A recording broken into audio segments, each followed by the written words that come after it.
Bonjour à tous et bienvenue sur la chaîne Redouane Maty. J'espère que vous allez bien. Aujourd'hui, on va parler d'un sujet qui nous concerne tous, le Wi-Fi public. Vous savez, ce petit réseau gratuit qu'on trouve dans les cafés, les aéroports ou les gares et qui nous sauve la mise quand on n'a plus de données. Mais est-ce que vous vous êtes déjà demandé s'il était vraiment sûr ? Eh bien, il est temps de le découvrir, car se connecter à un réseau public peut s'avérer plus risqué que vous ne le pensez. Restez bien jusqu'à la fin de cette vidéo pour comprendre les dangers et apprendre comment vous protéger. C'est parti. Le premier danger, c'est ce qu'on appelle l'attaque de l'homme du milieu, ou man in the middle. C'est un peu comme si quelqu'un se plaçait entre vous et le site que vous voulez visiter. Il peut voir toutes les informations que vous échangez, comme vos identifiants, vos mots de passe ou même vos informations bancaires. Et le pire, c'est qu'il peut les intercepter sans que vous vous en rendiez compte.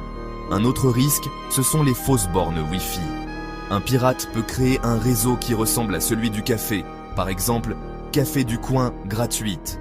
Vous vous y connectez en toute confiance, mais en réalité, c'est une copie. Le pirate a alors un accès direct à tout ce qui transite par votre appareil. Et pour finir, attention aux logiciels malveillants. En utilisant un réseau non sécurisé, vous êtes plus vulnérable aux virus et aux malwares. Un simple clic sur une mauvaise publicité ou un lien frauduleux peut infecter votre appareil et compromettre vos données. Heureusement, il existe des solutions très simples pour vous protéger de ces menaces. Utilisez un VPN. Un VPN, ou réseau privé virtuel, est votre meilleur ami. Il chiffre toutes vos données, les rendant illisibles pour un pirate. Même s'il intercepte vos informations, il ne pourra rien en faire. C'est un bouclier numérique indispensable. 2. Vérifiez le HTTPS. Avant de taper des informations sensibles, comme un mot de passe ou un numéro de carte bancaire, assurez-vous que l'adresse du site commence bien par HTTP, et qu'un petit cadenas est affiché à côté. Le S signifie que la connexion est sécurisée. 3. Désactivez la connexion automatique au Wi-Fi. Cela empêche votre téléphone de se connecter par défaut à des réseaux inconnus.